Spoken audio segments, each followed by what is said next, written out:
Hello दोस्तों, तो आज मैं आपके साथ कुछ ऐसा टिप्स एंड ट्रिक्स शेयर करने वाली हूँ जिसको देख के आपका दिल एकदम खुश हो जाएगा। आप बोलेंगे काश हमें पहले पता होता। तो हेलो दोस्तों, मैं हूँ लीसा, यूनिक ब्लॉगर चैनल में आप सबका स्वागत है। तो चलिए देख लेते हैं आज का पहला टिप्स।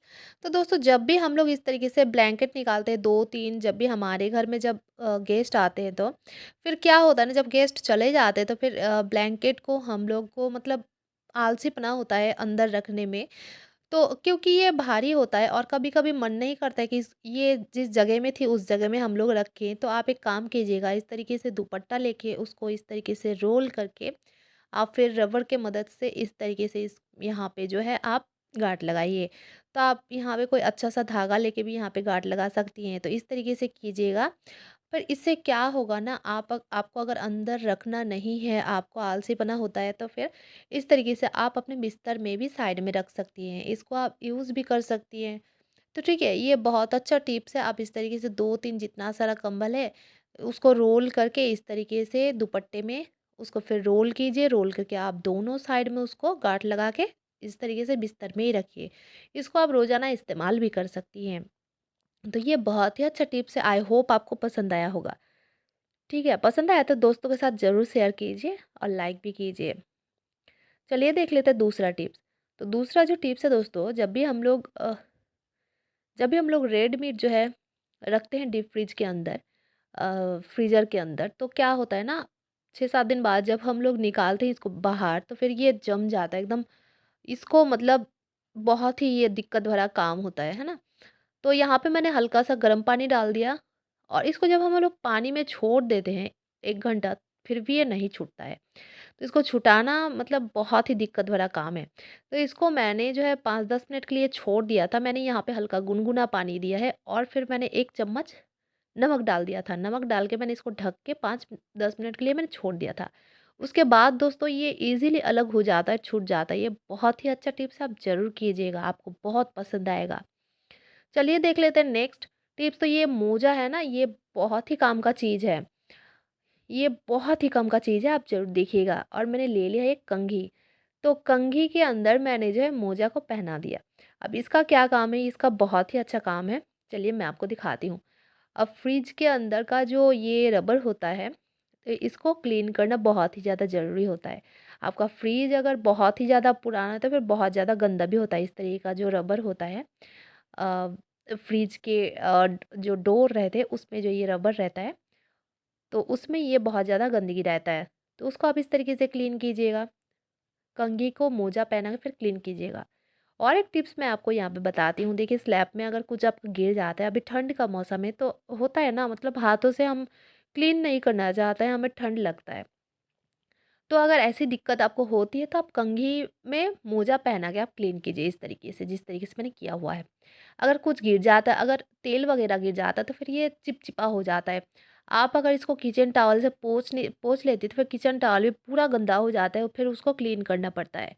तो आप एक काम कीजिए, यहाँ पे आटा छिड़क दीजिए, चावल का आटा हो, गेहूँ का आटा हो, छिड़क दीजिए। उसके बाद आप मोजा पहना के कंघी में आप इस तरीके से उसको साइड में फेंक सकती हैं। मैंने ये इसको जो है सिंक में फेंक दिया है। अब देखिए यहाँ का चिपचिपापन दूर हो जाता है। तो चलिए दोस्तों देख लेते हैं आज का नेक्स्ट टिप्स। तो नेक्स्ट जो टिप्स है दोस्तों, आपको बहुत ही ज़्यादा पसंद आएगा। क्योंकि देखिए, अभी जो है कंघी अगर आपका गंदा होता है तो फिर पानी से मतलब सर्फ़ से और फिर साबुन से भी इसको क्लीन करना पड़ता है। लेकिन अभी हम लोग ठंड से बचना चाहते हैं, है ना? तो इससे ठंड से बचने के लिए आपको जो कंघी बस एक पाउडर की मदद से आपका कंघी एकदम क्लीन हो जाएगा। जिस तरीके से मैंने जो है कंघी पे पाउडर छिड़का है, आप भी छिड़क दीजिए और फिर एक ब्रश ले लीजिए, ब्रश की मदद से आप इस तरीके से क्लीन कर लीजिए।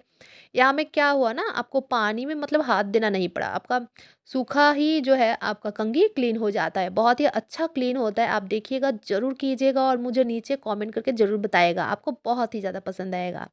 अभी ठंड का मौसम है, मैं इस तरीके से कंघी को क्लीन कर लेती हूँ और ये बहुत अच्छा क्लीन भी हो जाता है। अगर बिना पानी में हाथ दिए आपका कंघी जो है क्लीन हो जाती है तो फिर क्यों ना करे भाई। अब चलिए देख लेते हैं दूसरा टिप्स। आज का जो दूसरा टिप्स है, ये वाला टिप्स बहुत ही बढ़िया टिप्स है, आपको बहुत पसंद आएगा। यहाँ पे मैंने ले लिया एक कटोरी में पानी, नॉर्मल वाटर है ये। और फिर मैंने यहाँ पे देखिए नींबू का रस डाल दिया है। तो मैंने यहाँ पे आधा नींबू का रस लिया हुआ है, आधा ही लेना है मुझे। और यहाँ पे मैं दे दूँगी डिश वॉश। तो मैंने 1 चम्मच डिश वॉश दे दिया है और इसको अच्छे से आपको मिक्स कर लेना है। आप यहाँ पे विनेगर भी दे सकती है, तो मैंने विनेगर नहीं लिया हुआ है, बस नींबू का रस और डिश वॉशर मैंने लिया है। तो उन दोनों को मिक्स करके फिर आपको इस तरीके से कॉलिन का जो डिब्बा है मैंने उसमें डाल दिया है। तो इस डिब्बा में मैंने पहले भी एक सॉल्यूशन रखा था, तो वो ख़त्म हो चुका है, अब मैंने इसको डाल दिया हुआ है। अब सबसे पहले आपको क्या करना है, आपको फ्रिज का जो प्लग है उसको हटा देना है, ठीक है? स्विच को आपको बंद करके उसका जो प्लग है उसको हटा देना। अब देखिए, हमारे फ्रीज़र के अंदर हम जब भी जो है बहुत सारा नॉन मतलब रेड मीट रखते हैं, ठीक है? यहाँ पे मेरा बहुत सारा मतलब 7-8 केजी जो है रेड मीट था, मटन रखा हुआ था। तो देखिए यहाँ पे कितना गंदा हो चुका है, तो इसको मैं क्लीन करने वाली हूँ, ठीक है? तो इसको आपको किस तरीके से क्लीन करना है, देखिए अभी ये सॉल्यूशन जो मैंने अभी बनाया हुआ है, उसको यहाँ पे मैं स्प्रे करूँगी। स्प्रे करके उसको यहाँ पे आपको 5-10 मिनट के लिए छोड़ देना है। पूरा फ्रीज़र को मैं यहाँ से 5 मिनट के लिए छोड़ दिया था। अब छोड़ने के बाद दोस्तों 5 मिनट में क्या होता है ना, ये जो सूख चुका था ये थोड़ा-सा नर्म हो चुका है। अब ये ईज़िली जो है कपड़े की मदद से उठ जाती है, ठीक है? अब देखिए इसका कोना जो है, कोने में ये स्पॉट जो रह चुका है, ये ब्लड है, एकदम सूख चुका है। तो यहाँ पे आपको और एक चीज़ का ध्यान रखना है, आप कंघी से इसको क्लीन कीजिए, लेकिन जो है छुरी या फिर चाकू उसकी मदद से आप क्लीन ना कीजिए। इससे आपका जो है फ्रिज मतलब ख़राब हो सकता है आपका। तो इसलिए आप इस तरीके से कंघी में जो है आप सॉक्स पहना के उसके बाद आप स्प्रे को इस तरीके से सॉक्स में लगा के आप इस तरीके से कोना जो है उसका क्लीन कीजिए। अगर कोना में रह जाता है तो फिर आपका जो है बैक्टीरिया रह जाता है, ये अच्छे से क्लीन नहीं रहती है।